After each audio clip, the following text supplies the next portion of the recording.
This thing on? Until the clock stop, ain't nobody certain how. So you better get your heart tonight. Yeah, my heart on my sleeve and I go for the goal. Hey, run for the town when we out on the road. Man, hey, I love coming in here. Little deli every day, cracking, same game. Ladies and gentlemen, my name is Wavy. I got my boy Sir Octavius and Mr. Sammy over here with me. And y'all have tuned in to You Might Not Like It podcast. Again, this is going to be a lot of fun. Two of my brothers with me, and we're going to go back and forth talking a few trending topics, talking some sports, but mostly we going to have a lot to say. And you might not like it, but it's what we got to say. So I'll go ahead and pass it over here. Sammy, go ahead and introduce yourself, brother. What's up, this Sam, Chicago native, out here in AZ, talking with my brothers over here. So like you said, you might not like it. And then we also got, Mr. Octavius with the Cardinals hat on, brother. Go ahead, talk to the people. Hey, it was good. Look, bringing it from the valley, the desert. I'm always gonna keep it hot and spicy because it's always hot out here in Arizona. 100 degrees plus. It's always gonna be 100 degrees for me. And look, you'll never like what I'm gonna say. So I'm just gonna go ahead and kick it off. The Bears tied with Miami and Green Bay lost. Let's go, Bird Game. We beat the Chiefs preseason. And I know both these fellas definitely don't like that. Let's run it. That's crazy. That's crazy. Look at their faces. Y'all got nothing to say. And what I say last time, I said 11-6, and I'm gonna stand by that. I'm standing by it. 11-6. Sam, all I gotta say is it's just the preseason. Like, and really is just the preseason. Like, see, this is a little different, right? We're gonna talk about Shador. That's a little different than that's just preseason, just from all of the things that have happened. But like Green Bay, the Bears, like, bro, this is preseason. Caleb on didn't think played. Like, how many starters played? Jordan Love probably played one or two series, right? I'm not worried. No comment. No comment on it. No comment on it. Again, it's preseason. The real deal didn't play. They was on the sideline rooting for the rookies, But I'm gonna let it. I don't even want to talk about it. I don't even want to talk about it. That's how we gotta start it off. I told y'all ain't gonna like it.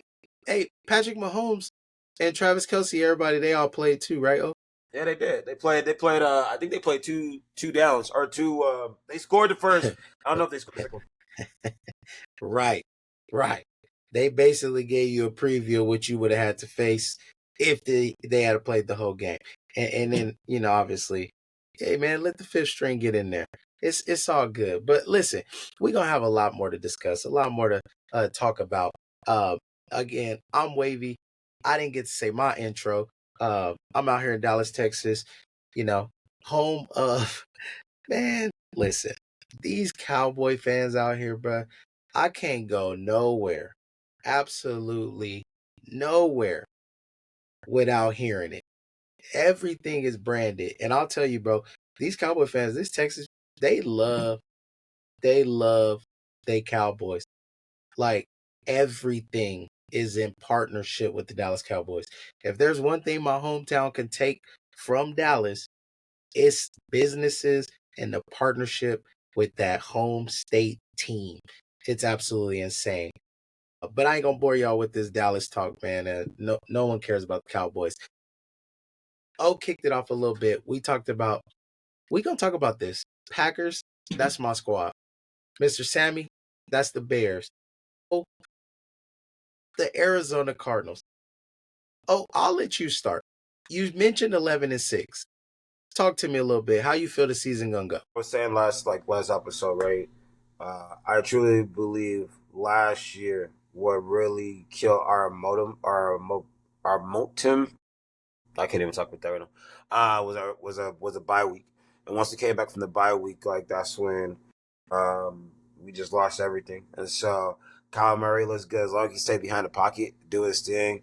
We're good there. I truly do. The one thing that I did see the most that I liked in the preseason game was our backup quarterback.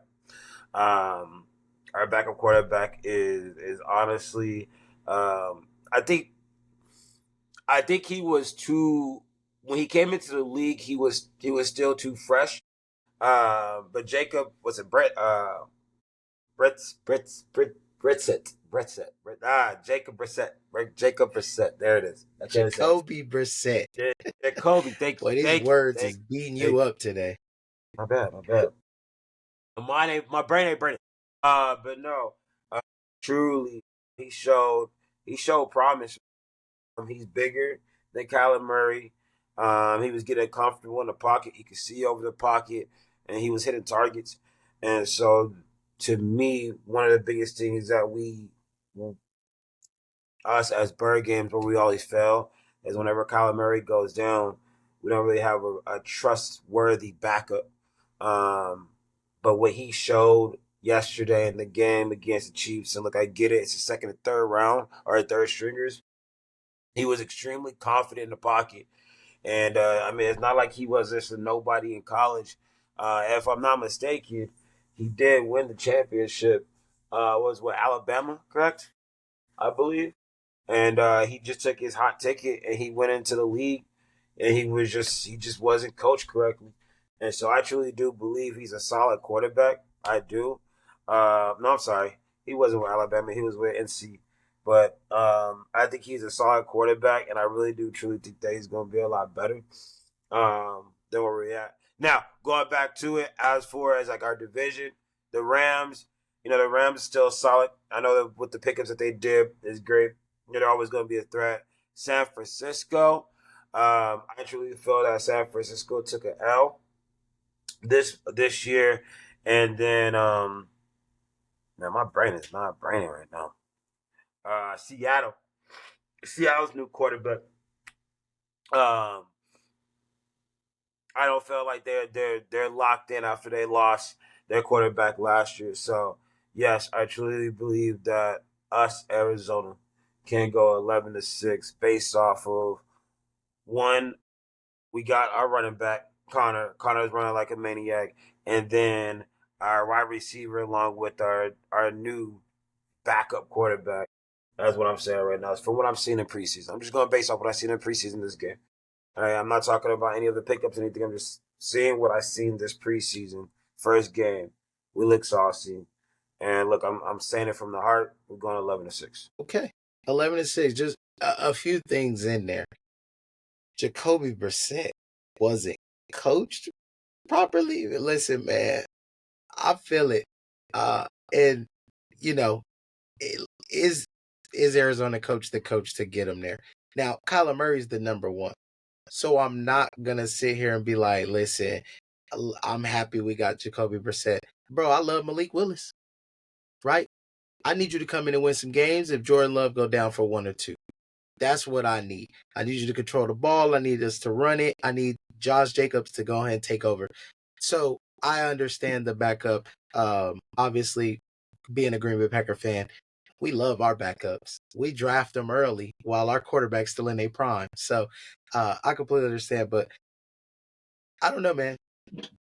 We'll see. Sam, what you got, Sam? What you got? You got anything to say to that? Well, Jacoby Brissett, he was coached by Belichick. I want to say that. He was in New England.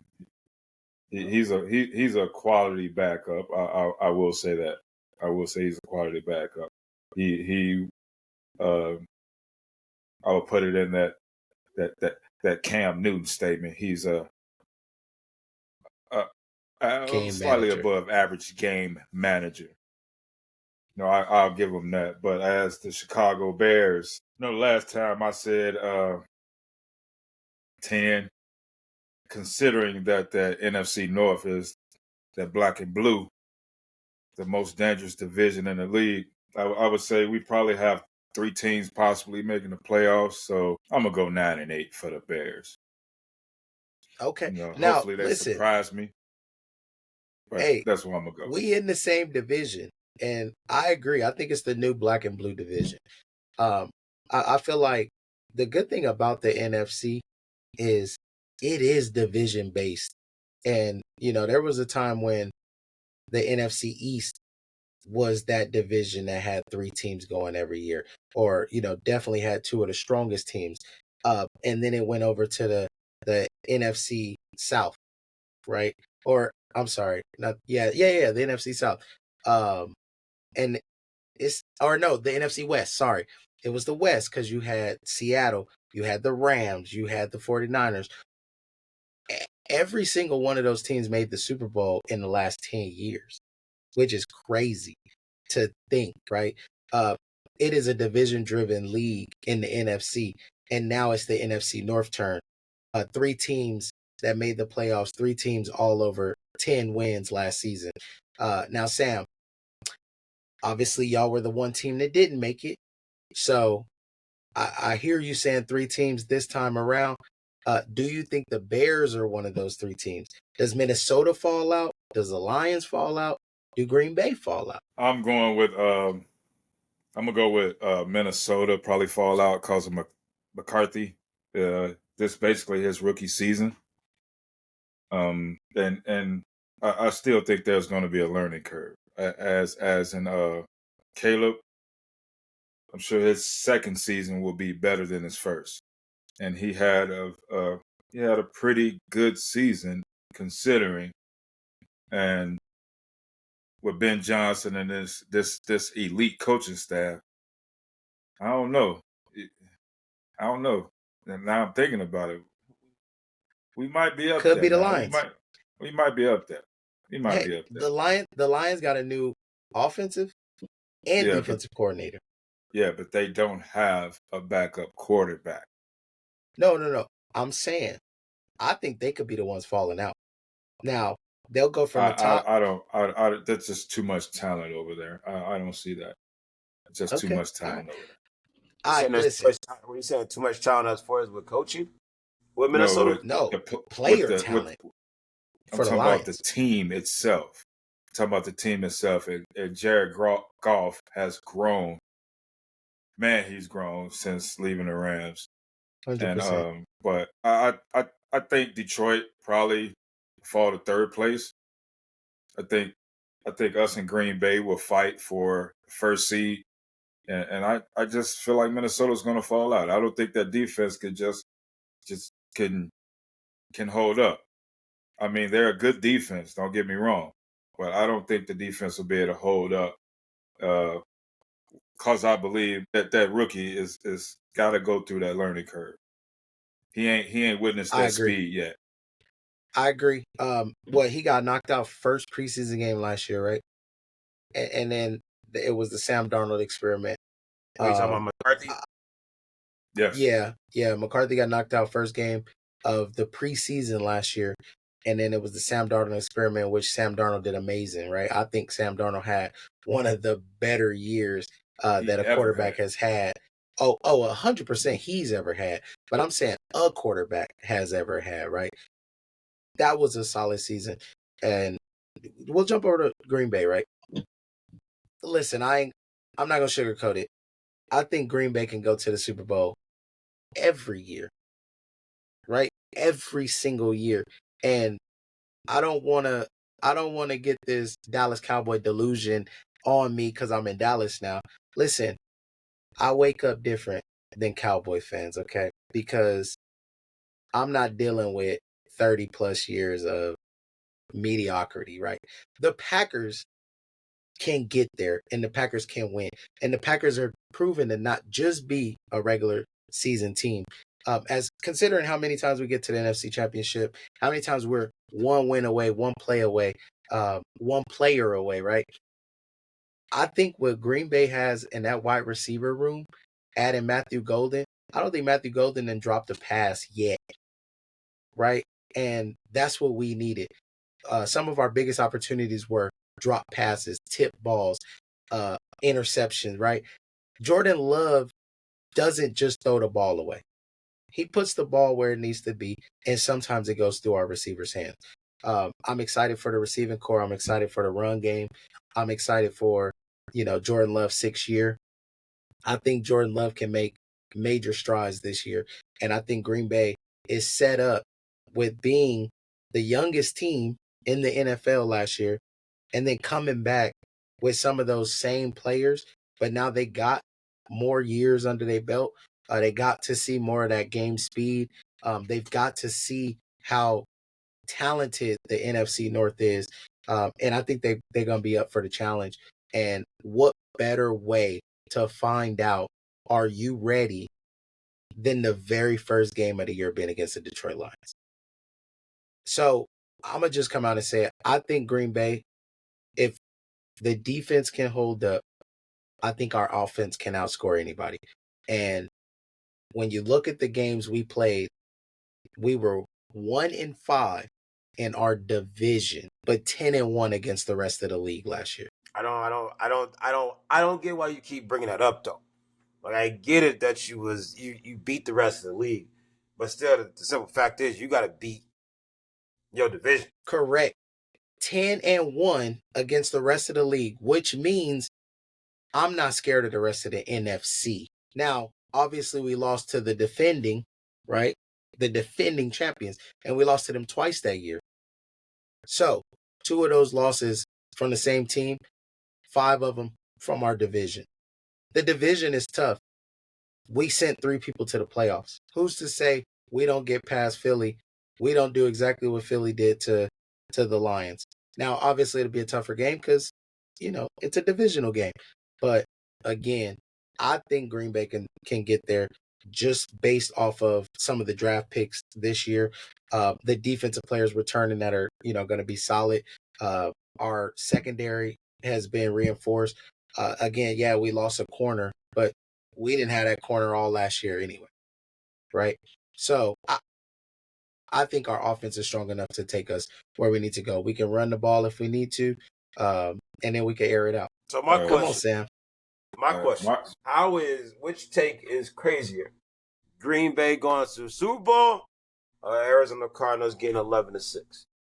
Right? I mean, if you look at the schedule that we have right now, it's Saints, Panthers, 49ers, Seahawks, Titans, Colts, Green Bay, Cowboys, right? Like, I'm not gonna lie, Green Bay's a tough team. I'm not. Cowboys, depending on the season, it could go up and down, right? But then 49ers, Jaguars, Bucks, Rams, Texans. We got a soft-ass schedule. Like, we really do. And so that's what I'm saying. Like, I truly do feel we can go 11-6. Like, I really do. I got you. Let's do this. Let's do this, Game 1. Who the Cardinals got game 1? Saints. Okay. Saints, I don't think have figured nothing out, right? Is it at home or is it in New Orleans? In New Orleans. Saints ain't figured nothing out. They got Kamara. They're a whole new rebuild. They quarterback, we don't even know what's going on with their quarterback right now. Correct. So let's say that's a win for the Cardinals. I'll give the Cardinals that one, right? I believe. I'm an Arizona native. Panthers. What Bryce Young do we get? The defense is going to show up. Cardinals win that game. I think I was going to say, I think the Cardinals will still get that W. So now they 2-0. Where we at? That's a toss-up.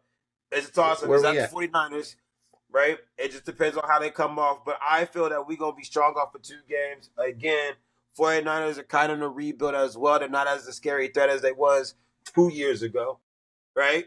But 49ers are not in a rebuild. They weren't what they used to be 2-3 years ago, is what I'm saying. They wasn't that threat they used to be.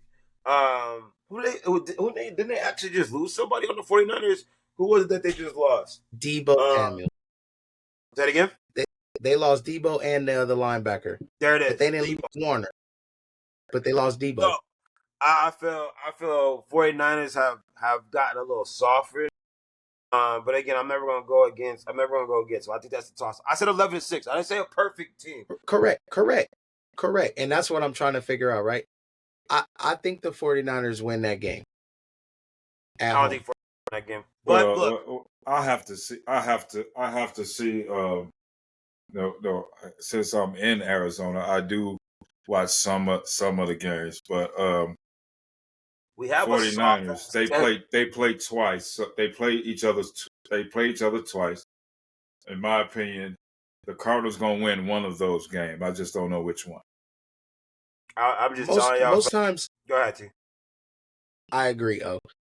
The Cardinals will win one of those games because the Cardinals always play the Niners really well.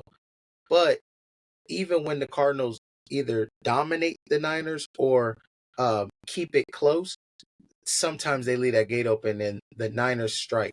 Now, again, who's coming back this year for the Niners? It also depends on who's the quarterback when they play the 49ers too. Cause if the right person ain't behind that center for the 49ers, it's a double L. Correct, but I think we all know it'll be Brock Purdy. Of course. Week 2? Right. Week 2, it'll be Purdy. Week 3. Week 3? Yeah, they're playing week 3. Who's the first 2 teams again? They're going to beat Carolina, so that's week 2, right? Yeah, Panthers and Saints. Yeah. Oh, well, they'll be all right. It'll be Purdy. That's what I'm saying. I think Purdy, right? And then CMC. He going to be hurt. He's back, but he'll be CMC hurt. wasn't on the Madden cover last year. He wasn't on the Madden cover last year. It don't matter. Hey, he get hurt every year now. I mean, every year it's something. Last year he was hurt before the preseason started. Didn't play all season, right? Are we calling it now? Are y'all both saying the Niners are not going to make the playoffs? I can't say that. I can't say that. They still got a great coach. Zach, that's what I was going to get at. Like, you cannot go away from Shanahan. Like, he's an amazing coach. But, like, they're just, I mean, I feel that I just don't feel like McCaffrey going to last the whole season. And carry the whole team. They still got good wide receivers, though. Don't get that twisted. Yeah, I mean, they got rid of Debo, and I don't think it was that big of a loss as he was hurt too most of the year. Debo was hurt too. Debo left because he felt I wasn't getting the ball. No, Debo had the problem because they were using him as a running back as well years before. Yeah, there was that too. Let me get back to it. Go ahead. 11 is, let's say 2-1. Let's say 2-1. You know what? All right. We'll do 2-1 because when they come home, we'll give them that. Okay, so we're 2-1. Seattle, we're gonna sweep Seattle. There's nobody in Seattle is not even a threat. Like, they got a brand new quarterback. So, like, Seattle, they lost DK Metcalf. They in a whole rebuilding stage as well. So that's 3-1. We got Tennessee, toss up game. I'm not gonna lie. Last year they were okay, but me, I'm gonna take that. I'm gonna go 4-1. We got Indiana Colts. Who's their quarterback? Richardson. Sam, you got the Colts taking this one? You got the Colts defense taking this one, or defense the was offense gonna score? Taylor gonna take that. Hey, did he get sent over there? Did he really get sent over there? That's crazy. Bro, Jonathan Taylor been a running back. What you mean? Oh, yeah, that's right. My bad. Hey, 2-8 coming back. Hey, that's called a trap game, though. That's a trap game. That's what I was gonna say. It's a trap game because, listen, Richardson. There was a few throws. Richardson took a big hit because he didn't get rid of the ball like he was supposed to. And on top of that, it's a trap game because Thursday we play Seattle, and then Sunday we go and play Tennessee. And so that is a trap game. So look, I'll call L on that one. Let's say 4-2. Let's say 4-2. All right. Look, from there on, we go to Green Bay. And based off the high, look, I'll say 4-3. I'll go 4-3. That's in Lambeau, baby. That's in Lambeau. No, that's here. No, it's in Arizona. It is in Arizona. It's in Arizona. Yeah. October 19th is here. The only thing that scares me, fellas, is that bye week. Right? Yeah. Like, that's the only thing that will scare me is that bye week. We hit that bye week right after that, and then we go to Dallas. Based off of we come back. Hold on. Oh, Sam, I'm sorry, Sam. You're gesturing. Green Bay versus the Cardinals in Arizona. In Arizona, yes. Arizona win that game. In a dome. Arizona wins that game. Arizona beats Green Bay that game. Yeah. Cause that trap game. Because of the game previously? Because of the Colts? Listen, Sammy. Here's the thing. Yeah, it's the Colts in Tennessee after that. No. He's saying because of that trap game, the Cardinals are in a trap game situation. So basically, whichever they do the week before, they come back and win that next week, essentially, right? Me personally, I don't see the Cardinals. You're a Green Bay fan, so I understand. But I'm a Bears fan. Sam, another reason I'm saying y'all gonna lose. I don't see. Hey, I appreciate that. Hell yeah. Hey, I don't see them. About it. You might not like it, them. But, hey. No, facts. I don't see them. No, I just don't see it. I don't see the Cardinals beating Green Bay there. Especially when you think about they're not in Green this. Bay. They're going to be in Arizona. I know, Sam. But, Sam, Green Bay literally starts the season. First 2 games at home. First 2 on the road. Home game against the Bengals. And then we go to Arizona and play the Cardinals. And then we got the Steelers. And then we got the Steelers. And you know who over there? And Rodgers. After that. Right. So what he called it is that is a perfect trap game. Y'all might not even be looking at it as like a threat. He's not calling our game a trap game. He's talking about that Colts game. That Colts game is a trap He's talking about y'all versus the Colts. That Colts. The reason I say that Colts game a trap game because I don't really see the Colts really as a threat for the AFC at all. So they gotta let them win, or they gotta let Taylor go. Sam, Cardinals ain't beat Green Bay since Kurt Warner left. That's crazy. I mean, look, I gave Green Bay that game. Green Bay, look, they're a phenomenal team, young team, and I ain't gonna lie, like it just depends. It's a toss up, but again, for me to be honest, to go 11-3. We're 4-3. 4-3. So we're 4-3. I ain't gonna keep hating. 4-3. Cardinals. Right. Cardinals next game after that. It's bye week. We're gonna bye. And after that, then Dallas. Who's y'all coach for the Arizona? I forgot what his name is. I don't even know what his name is, to be honest with you. Well, I'm basing that off what I seen last year. Cardinals defense ain't bad at all. You know, bro, we had a solid start. That's what I'm trying to tell you. Yeah, we had a start last year. It's just the bye killed us. It took the whole momentum away. I feel like the Rams gonna fall off. I feel like Seattle will just fail. You think the Rams it's really only the 49ers and the Cardinals. You think the Rams gonna fall off? They just got Devontae. Yeah, they got rid of. What have Devontae did since leaving Green Bay? He had 1 more 1,000-yard season, right? That just speaks to how great Green Bay is, though. I mean, I'm just saying. I mean, I say it went with Aaron. Then he went to the Jets with Aaron, and yeah, but don't get me wrong, he's one of the best receivers we done seen, but he think about the offense he's going Green to in Bay, LA. But one time with the Raiders and Carr. After that, think about the offense he's going to in LA though. LA gonna be pass happy. They're gonna be trick play happy, pass happy. They're gonna be Devontae Adams happy. And can they have Matt Stafford healthy throughout the season who's already hurt? That's going to be your toss-up right there. That's going to be your toss-up. But do we see something crazy? And it's something I saw floating around a little bit. Do we see the Rams make a play for Shador if the Browns going to keep him in that 4 spot? During this season? During the season. Well, let's say Matthew Stafford ain't there. Browns ain't gonna do that. They ain't gonna do that. The Browns ain't giving nothing up. He's a 5th-round pick. They're not going to trade him. They will lose their fan base. Okay. They ain't going to lose it, but they're gonna have a lot of people mad. They got too much. They relevant right now. Yeah, Again, I agree. I think so too. Okay, so right, they'll be stupid. They'll be stupid. They'll retire. Throw them away.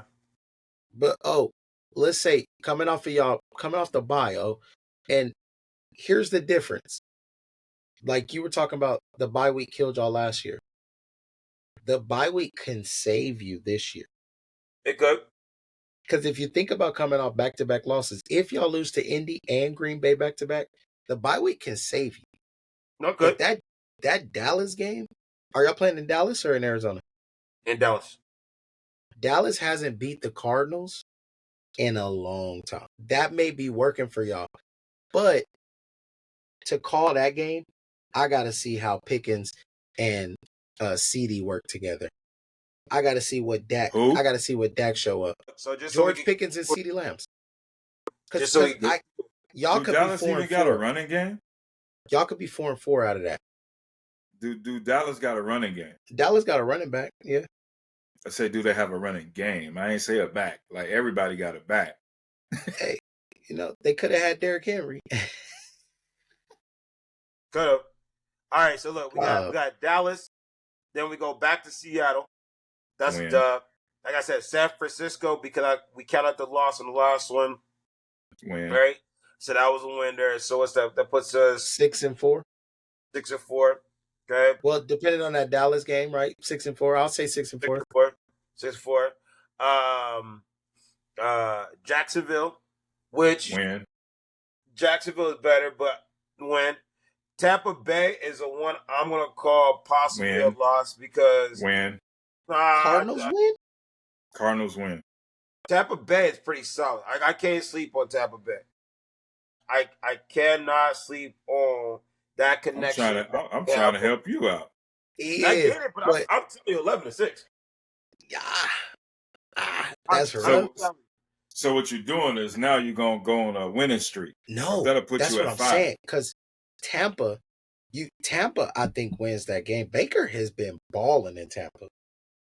And Tampa didn't lose nobody. He has found a legitimate connection with his wide receiver. And Tampa didn't lose nobody. Baker's still Baker though. Tampa didn't lose Baker nobody. was a ball last year. I didn't say he was a bum. All I'm saying, he has that Kyler Murray syndrome at times. Okay, but let's say Tampa, right? Now we're 6-5.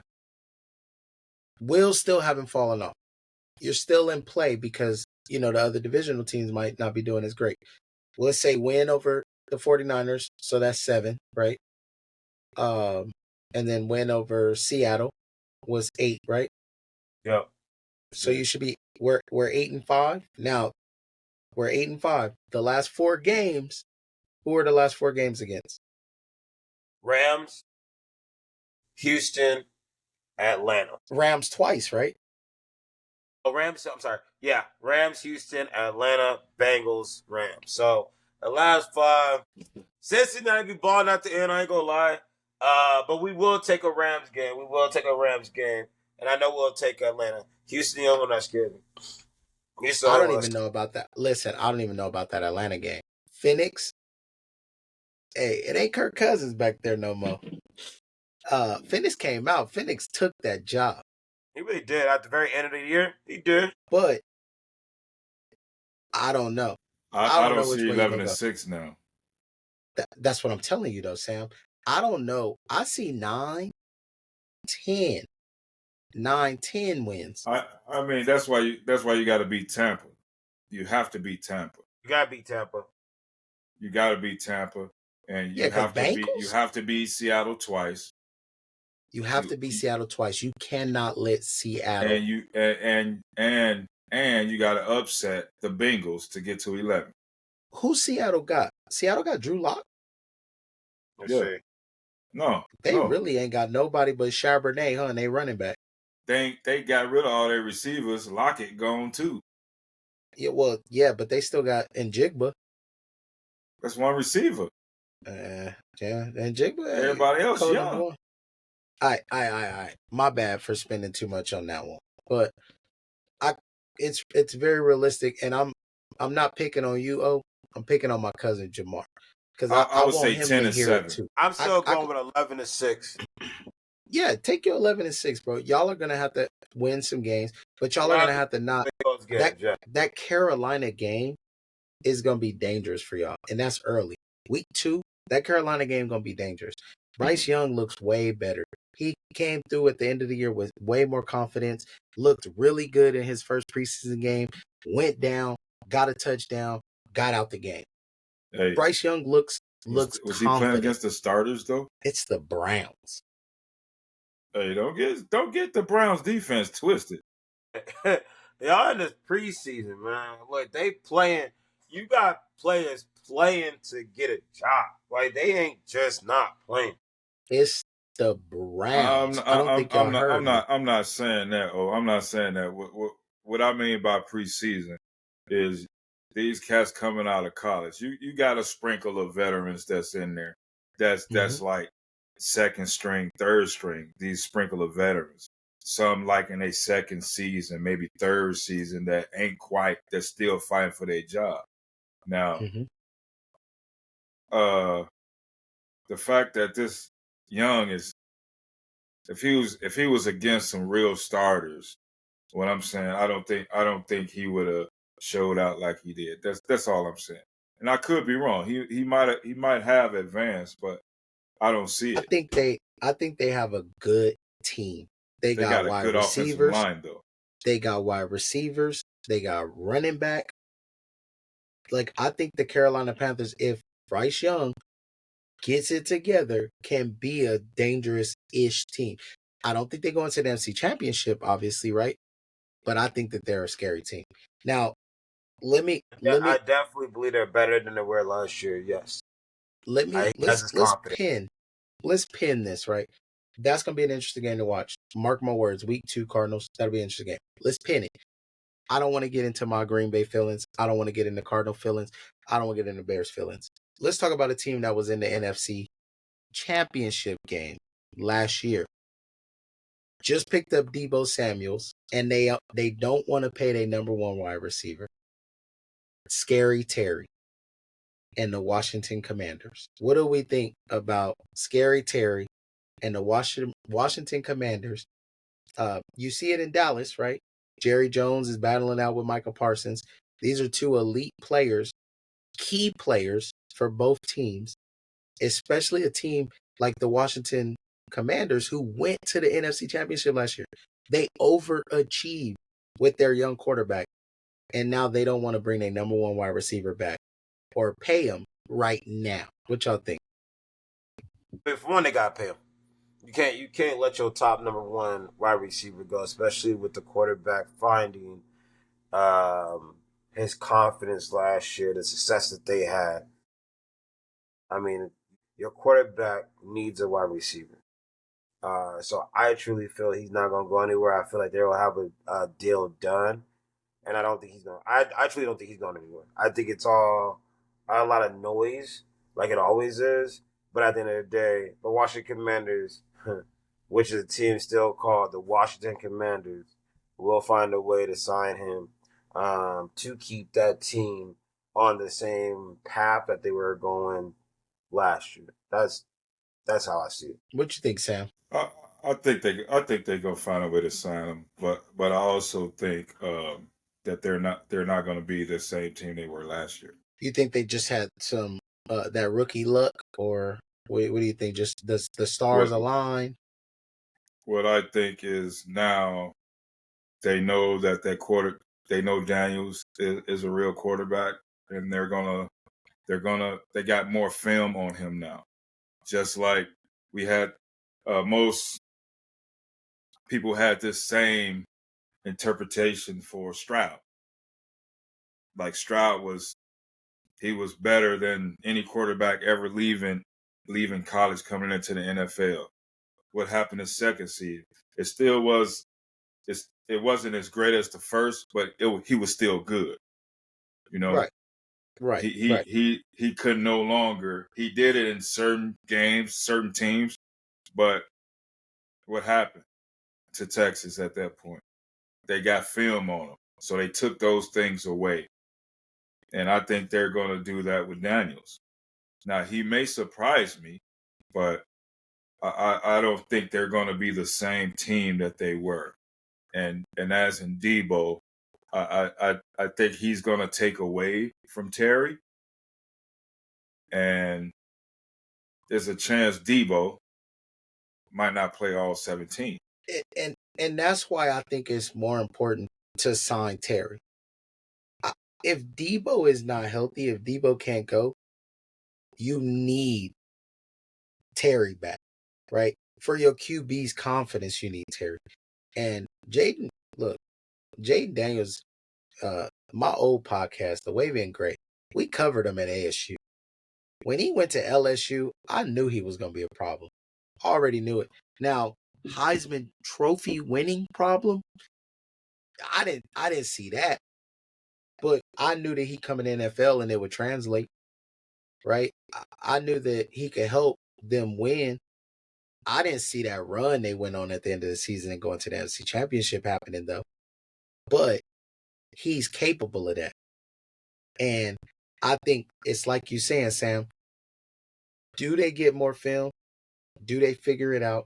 Do they throw in more intricate packages? Also, that trajectory started from the Hail Mary, too. Be nuts. Hey, sometimes... Which was a game he should have lost. Sometimes it takes a little luck. But Sam, that arm talent is special. Yes, that ball was in the air over 60 yards. Yes, and so was Stroud's, right? Correct. And so was and then they got film on Stroud, and now I would say now he could prove me wrong. He could totally prove me wrong, and I accept that. Stroud also has some injuries. Stroud lost a couple of guys, had some time. Tank Dell was out, right? His number one wide receiver was out. There was a lot of opportunity there from the players he had last year to this year. So, but what does a great quarterback do? A great one. They create new opportunities. They find new people, and Tom Brady. Tom Brady obviously is one of the better people of this. I like to say Green Bay and Aaron Rodgers. They find people because, like you said, what has Devontae done since he left Green Bay? Who made Devontae Adams? He had a 1,000-yard season with the Raiders. I can't take that away because I did say after that season with Carr, Carr left, he wanted out. Then he went to the Jets with Aaron, and it blew up. Like, we don't want damn one of y'all. Listen, when Adams was with the Raiders, he went over there for Carr. Like you say, he wanted out regardless of it. So I truly do believe like a quarterback makes a wide receiver more than a wide receiver makes a quarterback. I don't know what. So I can agree with that. 100%. And I want to get into another little sum, right? We still have more contract negotiations. I think even the Dallas situation is similar, right? Jerry Jones is not that smart, but I doubt Jerry Jones is going to let Micah Parsons walk, right? 100% I doubt. As bullheaded as he is, there's no way he lets Micah walk, right? Can we just say that? I'm going to say it's just a Dallas theme. They weren't getting enough attention. So, hey, Mike, hey, you got to get to tripping. Jerry Jones would rather his team be in the media. So something Ray J said on Cam Newton's podcast. He sat down with him, and Ray J said he gets all of the attention and they push all of the negative things. So whenever something bad is happening, he gains more coverage for it outside of some of the positive things that are happening. Him helping in the neighborhoods, him helping, kids and, doing fundraisers and different things like that. And so most people start to market themselves in that negative. And I think that's what the Cowboys do. That's what Jerry has become, is when Jerry's making great calls, we don't cover the Cowboys. When the Cowboys are winning, no one cares, right? They're just waiting on the downfall. And so I feel like Jerry is just media coverage is media coverage. The more attention I get, the more money I'm gonna make. And so let's play this negative narrative and let's play it well. Do you think You that know? he like actually feel? Do you feel Jerry at this point of his life is really seeking for that type of attention, or is it just how he moves now? Again, it's one thing because I do understand. Like everybody says, like, oh, Jerry's looking for headlines, Jerry this, Jerry that.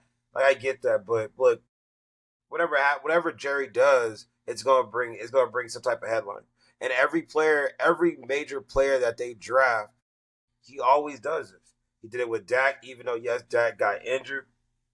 Um, Des Bryant, but I think they let Des Bryant go. Shit, they brought Ezekiel Elliott back. Like every player that they draft, it's always some type of big story negotiation. And maybe at the end of the day, that's just how he negotiates. You know what I mean? Like he this is his tactic. Is to bring on money. Because what when he signed Dak, what I think it was like almost the second game of the season or something of that nature, right? Was it something of that nature? Here's what I'll tell you, oh. How long did it take him to give Romo his money? That ain't a tactic, bruh. That ain't his tactic. But you can't say Didn't that hesitate. But you can't say that though because relationships are different though, T. Like think about it. Like if the relationship that you have with somebody can make something so much faster, regardless of the talent, skill, or whatnot. And me and you both are we got benefit of that. And so again, like no, everybody knew that Romo and Jerry treated Romo like his son. Shit, probably still is. And so that was probably a phone call. Whereas with these other players that he has, it's not saying that he doesn't have that same level of like he doesn't care and respect them as much, but it's just different relationships. But going back to what I was saying is, I don't one think that, I don't one person ain't white and one person black. That probably ain't what it is. I don't think that. I mean, yes, you could go into that standard, but also I really do believe it's in the relationships. Jason Witten got paid like that. Just saying some relationships, B. Hey, like it's how you feel. Yes, I get it. I'm not gonna say that. Octavius, I'm not saying you that. might not like it. I'm not but saying bruh, that. I'm not that's saying what that, it is. I'm not saying that race doesn't have anything to be involved with it. But what I'm saying is, as far as the way that he negotiates, yes, there are players that he is going to negotiate faster with, but he has a rhythm of how he negotiates contracts with players that he cares about. He ain't going nowhere.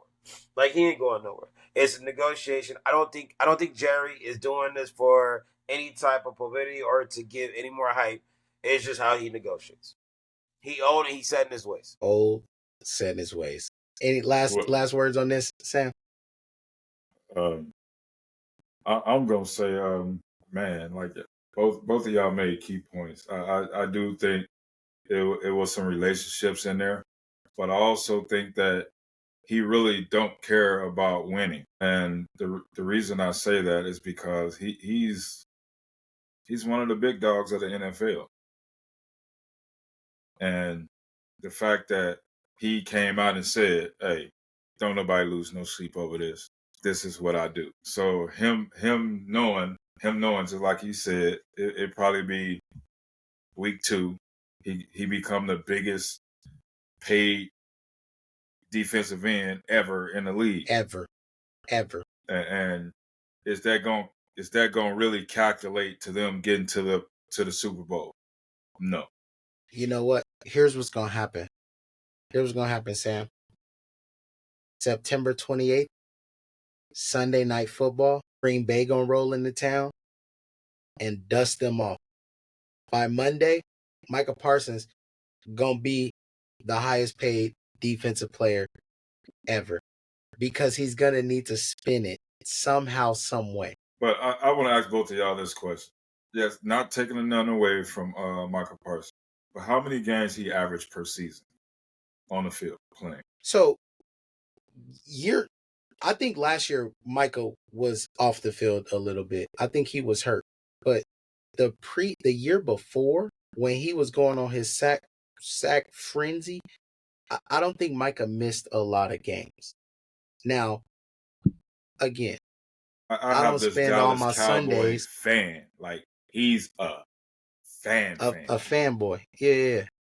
And he said he really don't care if Michael's gone, because Michael start off, he'll get up to 10 sacks the first 6-7 games, and then he don't get another sack to week 15. This out of his mouth. Now, do I watch the Cowboys like that? I basically watch Jerry Jones more than I watch the Cowboys, and I love football. So, Mm-hmm. but it's just a question. Like how many games have he played? Because when he go in the league, on the average, how many games does he actually be in? Because a stat shows that when he's on the field, they're the number one defense in the league. When Michael's on the field, they're the number one defense in the league. So let me give you this, Sam. All right. What's up? And for that Cowboys fan, I will tell you all of Dallas hates him. Boy, I tell you, they do not want to see Michael go. 2021, 16 games. 22, 17. 23, 17. 24, 13. Micah not missing no games. Last year, Micah missed a few games. But he missed 4 when games you last look year. at, That's it? yeah, correct. Okay. Now listen to this. I'm just going off things I hear. That's why I asked the question instead of making the No, statement. 100%. Sacks, right? 13, 13 and a half, 14, 12. This is probably why he's saying that, right?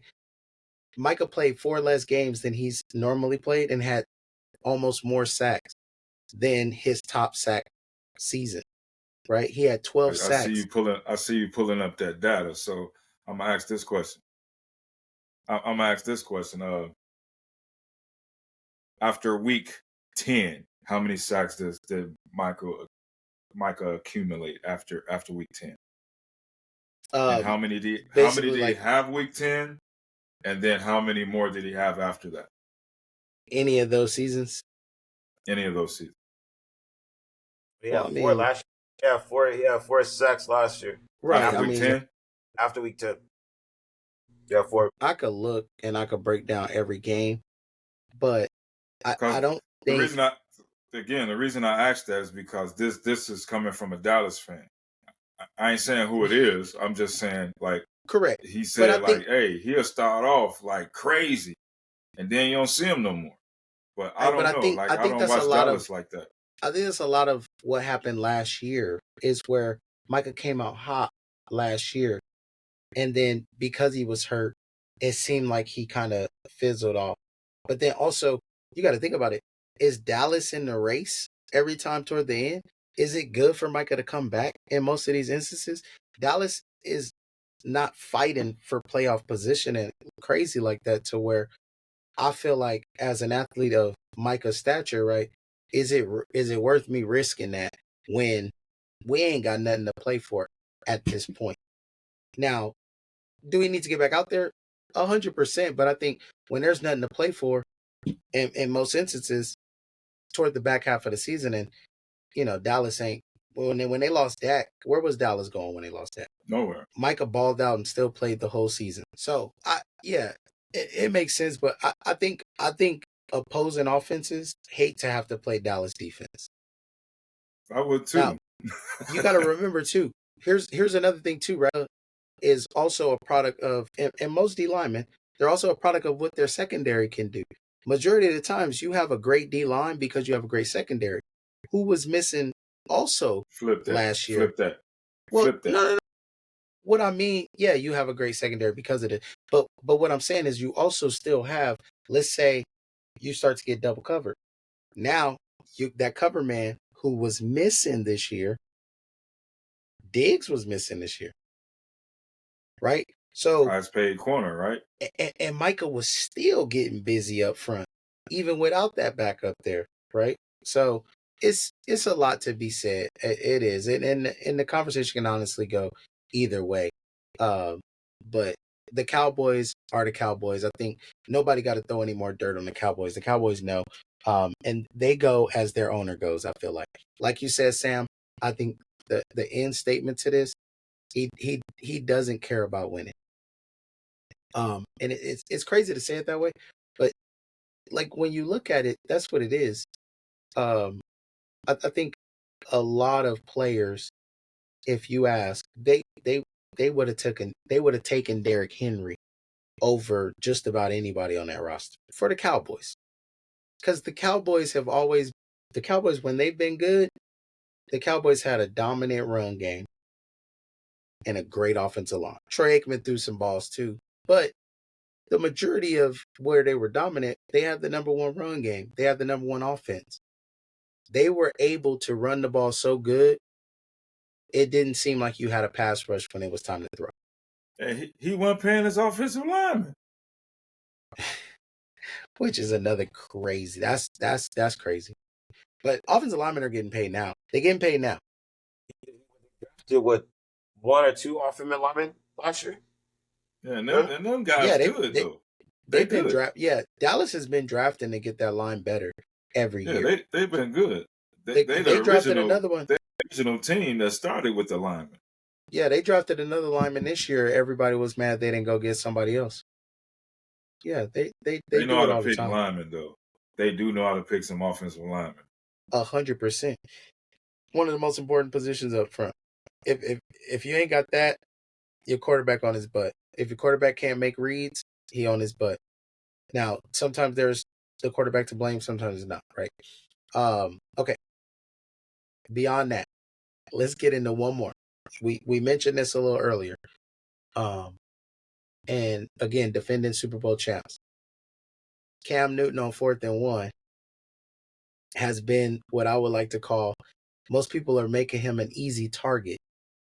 And a lot of people want to pick on Cam Newton, the player, and not Cam Newton, the analyst. But Cam Newton came out and said he actually had a top 10 list, I believe, and Jalen Hurts wasn't on it, right? There's also been a little back and forth where Jalen Hurts, you don't have to be Superman for your team to win, right? Jalen Hurts is a game manager, not a game changer. And a lot of people have lashed out, calling it hate. A lot of people have kind of thrown shots at Cam and his career. What do y'all got to say to Cam Newton's comments, and then how Cam is being attacked in the media? Go ahead, Sam. I'll let you go first. Well, they're not attacking him as the player, right? That what you said? No, they are. Like, everyone is, Cam, you're not better. He won a championship. You didn't even dive on a fumble. Like, Cam the analyst can't be Cam the analyst. They are jumping on Cam the player and saying, you're hating because you didn't win a championship and Hurts did. Well, I'm gonna say two things. It was at one point that Jalen was a little bit above a game manager, because it was a point where he was using his legs. But this last season, or are you talking about his career? His career, he was using his legs. But I understand what he mean by game manager, because that's a hellified defense over there. That defense, if not the best when playoffs come, one of the best. And there's a lot of game managers that won Super Bowls. But when it was time and Carolina was down, Cam put the team on his back. I can't say from what I've watched that I've seen Jalen Hurts put the team on his back and put his body in jeopardy to win a game. I can't say that happened. And but that's what I can say Cam was taking hits and he was still running the ball, putting his body on the line, everything. And I don't think they had anything outside of Steve Smith and an old man, a running back at that time. Right. But that's a lot of what Cam is saying too. Did Jalen Hurts have to face the type of competition with less than Cam? No, he didn't. And then Cam got to a Super Bowl with just Steve Smith and Foster. Yeah, and that Luke Kuechly defense. Yeah. Yeah, but Jalen then got to, and when they start losing their defensive linemen, it got more and more difficult for Philly to get to where they, until those linemen became who they were again, you know? So I would agree with Cam as he's as of now, him winning, he actually managed well. He didn't change the game. Like he got one of the best receivers in the league for him, and AJ Brown. Yeah. And AJ Brown chilling on the sideline reading a book. He went and got one of the best running backs in the league as well, and Saquon Barkley. Listen, Cam Newton's not hating. Cam Newton is keeping it real. Hey, Jalen, you don't gotta wear a backpack that got the Philadelphia Eagles on your back. You don't have to do that. No, he didn't have to do that. We don't need you to do that. But he didn't need to, but he showed that if he needs to, he could. So what I say about like it I said, is, he was using his legs before. yeah, more. I mean, I did say that, but so I would. they turned him. They actually turned him, like he's saying. They actually turned him to a game manager. Like, It's did we not his see him? fault. Go ahead. No, my bad. Go ahead. I was saying. Go ahead. My bad. Go ahead, Sam. They actually turned him into a game manager because he did try to put the team on his back and failed at it. But he was able to squeak out those first downs with his legs. But Cam had Steve Smith, Musa Muhammad, an old man, and you know, he went and got AJ Brown and he had Smith and Saquon. One of the best offensive line, one of the best defensive line. So I mean, Cam had a tight end. Can't do Cam had a tight end manage as well. Huh? Cam had a tight end as well. Why am I drawing a blank on Cam tight end? Tight end, he came from the Bears. Olsen. Yeah, when he got Olsen. Yeah. Oh wow, you gonna throw that Bears thing out there, huh? Go ahead, O. Talk to me, O. I heard you chirping up a little bit. I would say it's not Jalen Hurts' fault, the team that he's on. Yes, the team gave him a number one, running back. They did go out there and give him AJ Brown, which is amazing, deep threat. But for him to be labeled as a game manager, because of the situation that he's placed in, whereas Cam was placed in a situation where he had to be a game changer, it's not Jalen's fault. And before the Super Bowl, I would agree. I'd be like, okay, because he wasn't able to really put his talent out there. Some of the skill sets that he is good at, because he doesn't have to. But you don't need to label him that just because he doesn't have to. Now, granted, you can look at Patrick Mahomes and be like, okay, well, Patrick Mahomes has the same type of thing, but he's actually a game changer, right? And so I agree. But they do have different type of play styles. I would just say, based off of his performance in the Super Bowl and what he showcased it, I don't think that he's a game. I don't really want to call him a game changer or a game manager. I think more of he's a chameleon. He does what he needs to do at the time to win the ball game.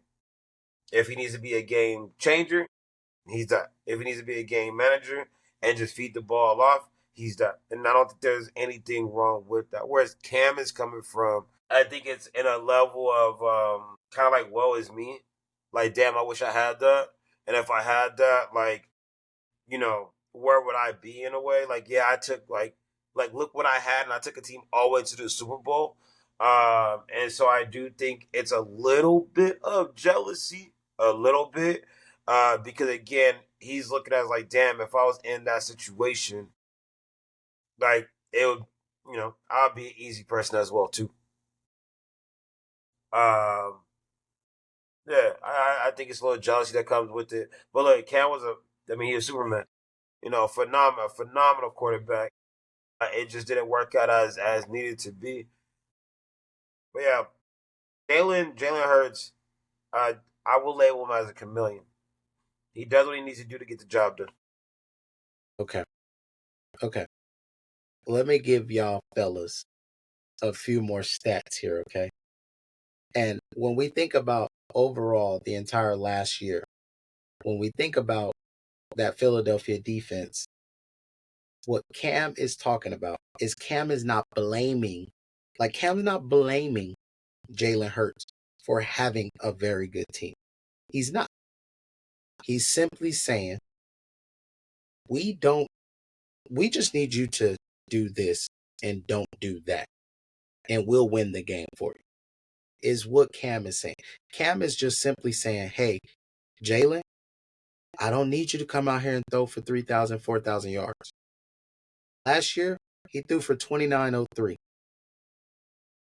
Saquon Barkley rushed for 2,000 yards in an entire season, and his quarterback only threw for 900 more yards than he rushed, right? Again, not like a big deal, but what Cam is saying is, we don't need you to put the team on your back and go win it. Can you? There may be times where you can. There may be times where you can't. There may be times where you look at the season. Last year against the Rams, that game was, I believe, what was it, 22 to 28? 22 to 28. Jalen Hurts threw for 128 yards, right? Here's what Cam means by game manager.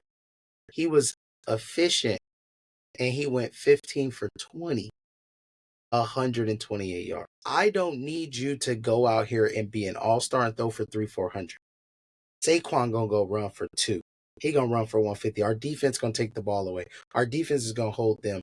We can put our defense out there as the last-ditch effort, and they'll get the stop and win the game for us, right? That's all Cam is saying, is that Cam is not hating. I don't believe Cam is hating. I don't see it that way. And I hate when people try and tarnish Cam Newton's career based off of what Jalen did this year. A lot of quarterbacks in the league have never made it to the Super Bowl. I would say Cam Newton is the LeBron James of the NFL. If I had to explain something to my kids, I would tell my kids Cam Newton took the Cavaliers to the finals, basically, with that Carolina Panthers team in an NFC.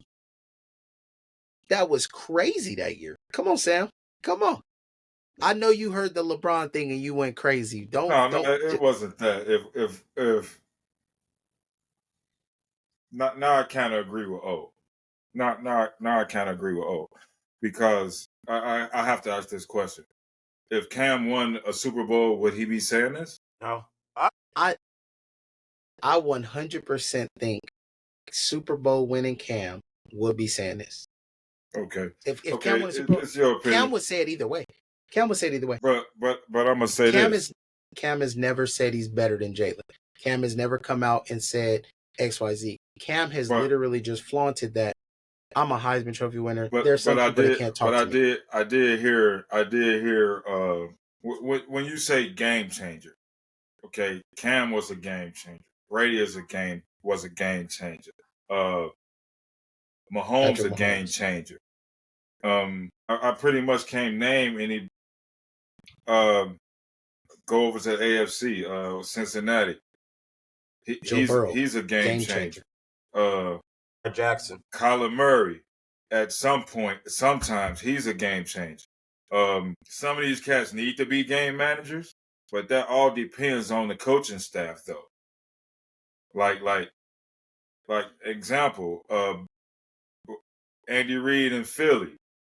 Donovan was a game changer, but they made him be a pocket guy, which derailed his career, in my opinion. And at some point, was they saying Cam couldn't read a defense? Oh no, they would always say Cam took off running just instead of trying to stay in the pocket. But Cam was a pocket passer quarterback first. Cam looked up the field. Cam took off as, I don't want to say last effort, but when Cam saw open space, Cam took it. When Cam sat back there, bro, Cam threw the football. And McCaffrey came out and said at one point, he said some defensive guy was talking smack And Clay Matthews. I know it very well. And Cam said, "Okay, yeah, watch this."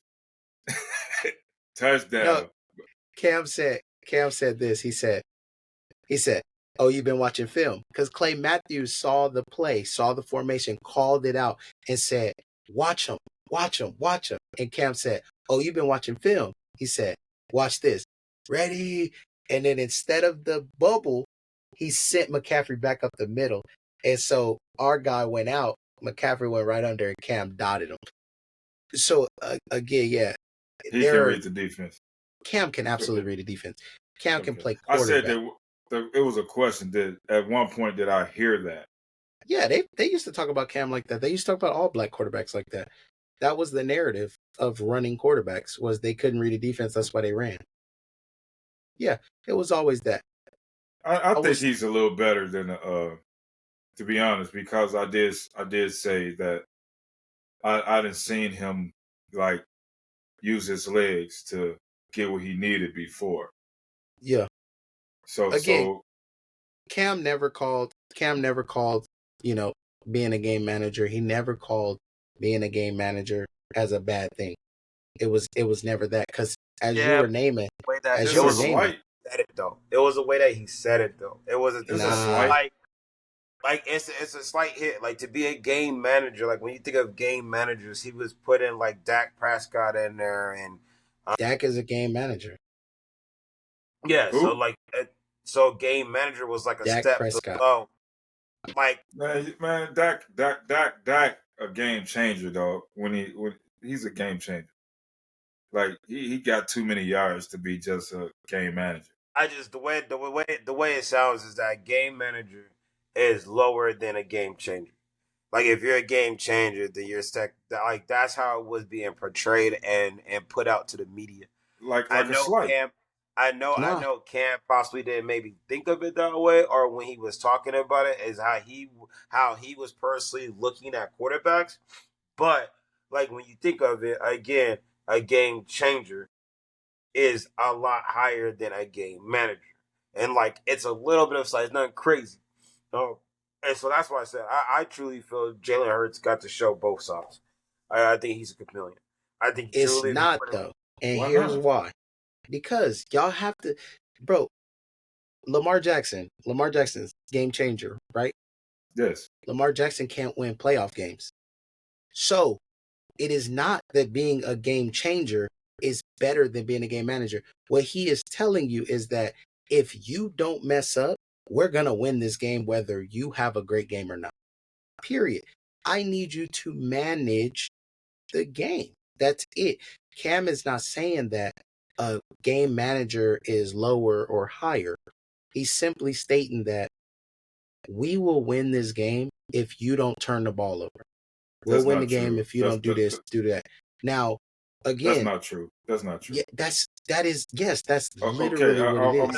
That's why the media took crazy from it, because the way that, yes, what you're saying is possibly the way that Cam was trying to articulate it, but the way that the whole sports world took it, it was more of, it was a slight.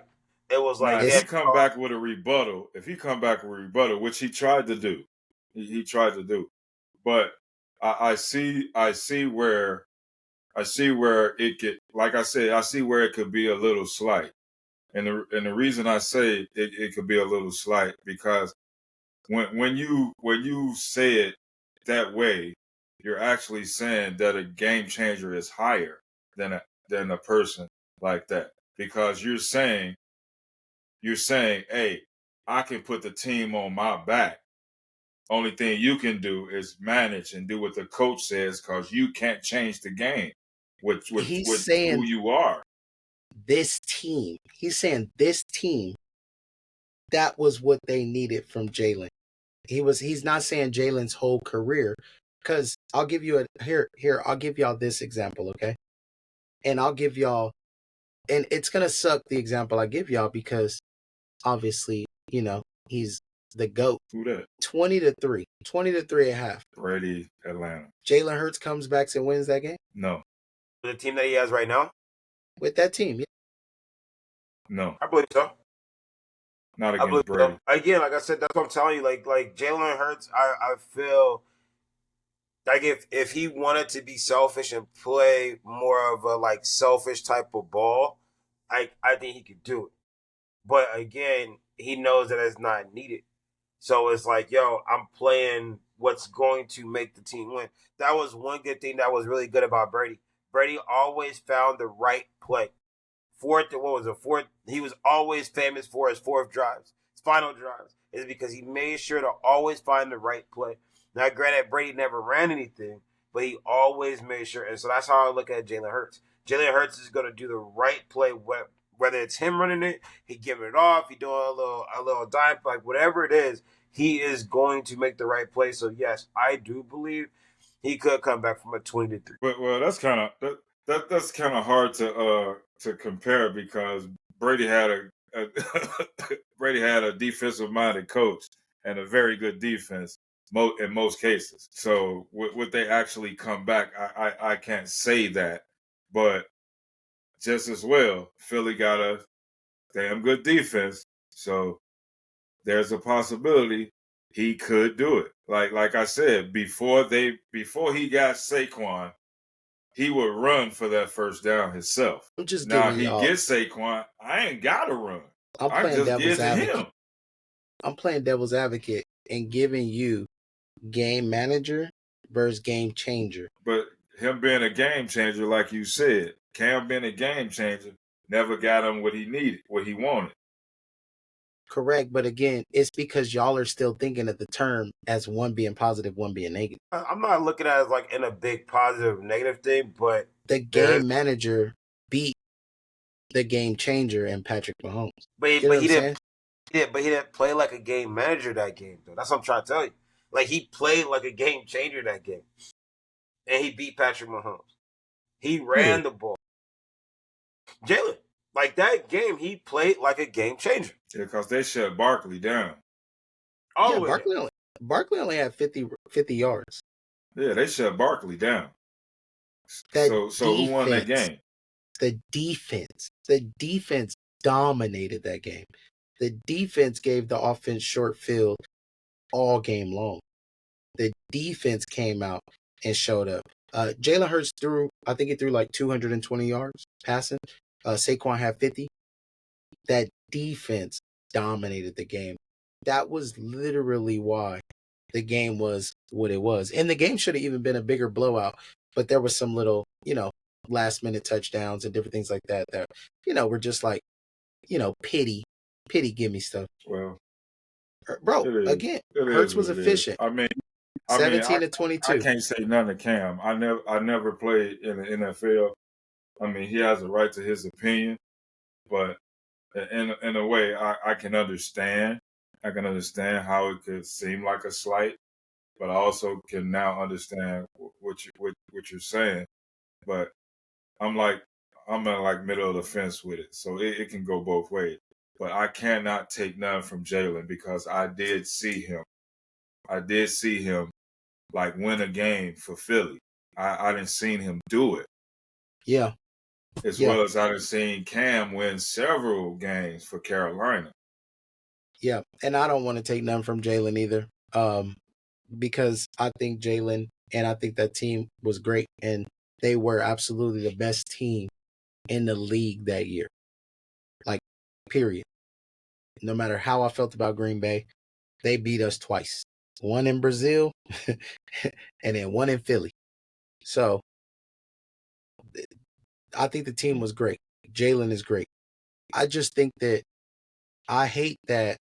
Here's what happens, and this is really the true point that I want to get across, is Cam Newton, the analyst, gets attacked for being Cam Newton, the quarterback. Whereas the Stephen A's and, all these other guys that have never strapped up and done this, when they make these crazy outlandish takes, there's no pulling a card.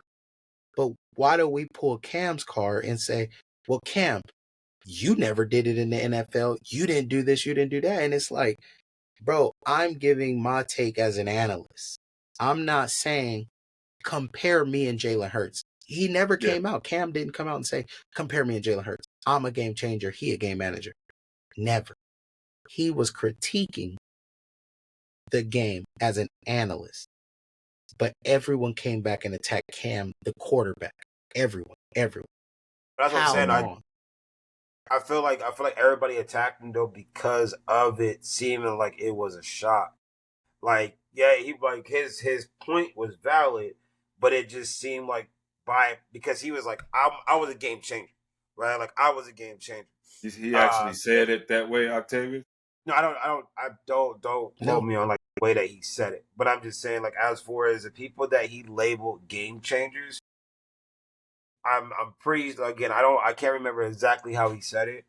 But the people that he labeled as game changers, I'm pretty sure he put himself in that situation. And so again, like the way that it came out, and the reason why it was such a big deal with the sports media and why everybody attacked Cam when he made that reference is because they all took it as it was a slight and as a little bit of jealousy. It's like, yo, like the way you're coming off as like you're mad at Jalen for being in a situation that you weren't blessed to be in, and so you're calling him a game manager because yes, he doesn't have to do anything. And Cam was saying like, yeah, no, like look, it's not a bad thing that he's a game manager. It's what he's designed to do. He's just not a game changer. And so coming from Cam and his previous career, yeah, like they're attacking him at both spectrums. They're attacking him from player and analyst at the same time. That's the only thing. That's how I just think player Cam is retired. Player Cam is not coming back out to play again. Player Cam is not comparing people to player Cam. Now, every single person, now I will tell you, Cam is absolutely cocky about this whole thing because Dan Orlowski come out and say something to Cam. Cam's like, Dan Orlowski, who were you? You played for the Lions, you ran out of bounds and thought you were still in bounds, ready to throw the ball. We don't relate. Now you're going after somebody's playing skills when it's just supposed to be analysts. It's because they attack Cam. They all attack Cam. So Cam is now relating it back and he's saying, Dan Orlowski, yeah, I'm a first round pick. You can't relate. I'm a Heisman Trophy winner. We can't relate. Well, Dan Orlowski, everybody though. Ryan Clark. He always talk crazy about people. So I mean, correct. But even Ryan Clark coming at him. Same thing with Ryan Clark. He's like, look, Ryan Clark, no one knows who you are. And I'm saying, if Stephen A makes a crazy take like this, there's nobody just like bashing Stephen A. And why? Why do all the players get bashed? Kendrick Perkins get bashed for his takes. Kendrick played in the league. Yeah. A lot of these guys get bashed for their takes, right? And they're just trying to be analysts, athletes. And I think that athletes have some of the better perspectives because, like Cam says, I've done this at the elite level. But the thing is, you can't take away, like, that's the difference between like a journalist and a player.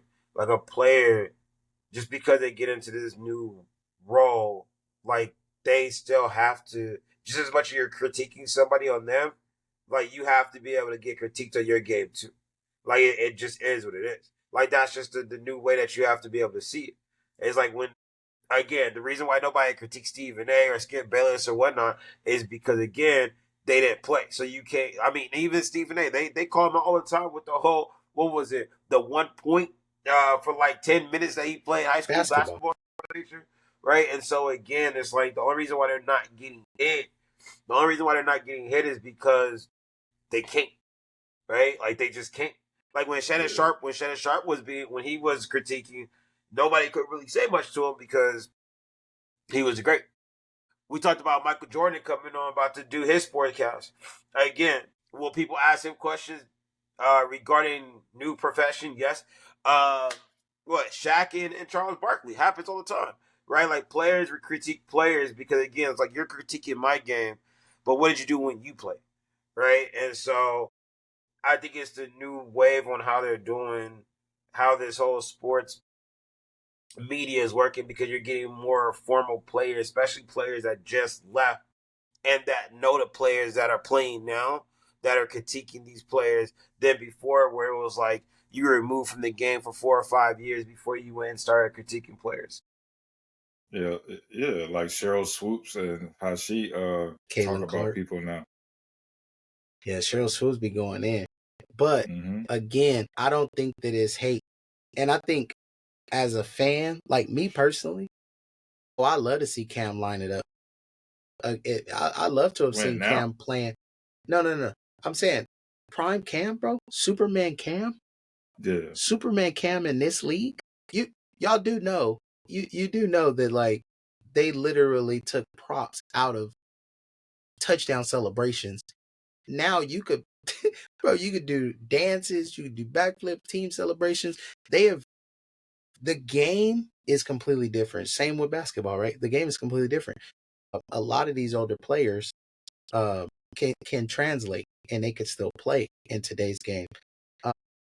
T.O. being one, right? But it's more fun and it's more offensive minded, offensive focused. Imagine this, right? And I love this take because the tush push, they talked about this and they're like, well, there was a play that we used to do and it was on the extra point. And we used to pile up behind the defensive lineman and we would all push him through the line so he could block the field goal. And guess what? They said you cannot push the back of another player to advance them. But whenever the offense does it now, the offense is doing it, so it's okay. We'll let them push people through the line to get an advance yard. So it's always an offensive game over the defense. The defense can't do it to give them an advantage, but the offense can. A lot of people got on the Packers for complaining about that, but the Packers were complaining about it for that. That was why. It's a safety hazard. It's You an took it illegal out of play, regardless. you took it out of the game because of the impact it could have an injury, right? But you now allow the offense to do it. But that was the complaint. Okay. That's why. Not that you can't stop it. It's just that it's always been a rule that whenever the defense can't do something, somehow, some way they flip it around and the offense is okay to do it. So that's what it is. It's we can go on and on and on. And I think the Cam Newton, we got some more stuff, right? Next time we get back on here and we chop it up, we'll be coming 2 times a week, every Sunday, every Wednesday, and we'll bring some fresh hot takes. I think next week we got to expand on some of this Ryan Clark, RG3, RG3 and his wife, RG3 and Angel Reese. You brought up Cheryl Swoop and Caitlin Clark. We have a lot of different things to kind of talk about. We're gonna talk. And we're gonna talk about these UFOs hitting the NBA floor, WNBA courts, or no? God. Yeah, ain't nobody talking about the UFOs hitting the women courts. The adult toys that have been appearing in WNBA games. There's a real life diddler that's showing up at the WNBA games, and they're throwing adult toys onto the floor, and they're neon green, multicolored. You were lying. It is. Oh, yeah, oh yeah. It's about like 4 times already. Fourth. It's like almost every game. No way. Yeah. Come on, man. Yeah. What they try? Hey, you might not like it, but what they trying to say something about Britney or what? What's up with that? Sam, they've been going crazy. They've been going crazy, Sam. They've been going crazy. But yeah, we'll talk about that. We'll touch on that. Not every episode is going to always be sports. Obviously, first week, NFL preseason, NFL is back. It's a healthy topic, but as we get more guests, as we get more questions, listen, you might not like it. YMN Li podcast on TikTok. Asking these questions. Send your questions in. Send your topics in. Any guests that we bring on, we gonna dive into what they got going on. We'll ask them questions about the different type of categories that they're in. Right. For instance, we got musicians, comedians, some actors, different things like that that we'll be interviewing later on in a couple of episodes. So the more questions y'all ask, the more topics we bring up, the more things we can discuss and get our opinions on. And like we said, this is the You Might Not Like It podcast. You may not love some of the things we say, but you got to respect it because we don't give a damn. So again, fellas, thank y'all for jumping on, getting episode 1 out the way. We definitely, like we said, gonna be back. Wednesday will be the next day. And like I said, you want to reach out. Right now we got the TikTok and I'm getting our YouTube set up. YMNLI podcast on TikTok right now. We'll have some videos up and posted, everything edited and live, and we're gonna get busy. Like I said, you might not like it, but that's what we on. Yeah, so that's what we on, man. And hey, if you are an artist out there, again, my boy Deli every day, send us some music. We love to play it. Deli actually got this one on NBA 2K.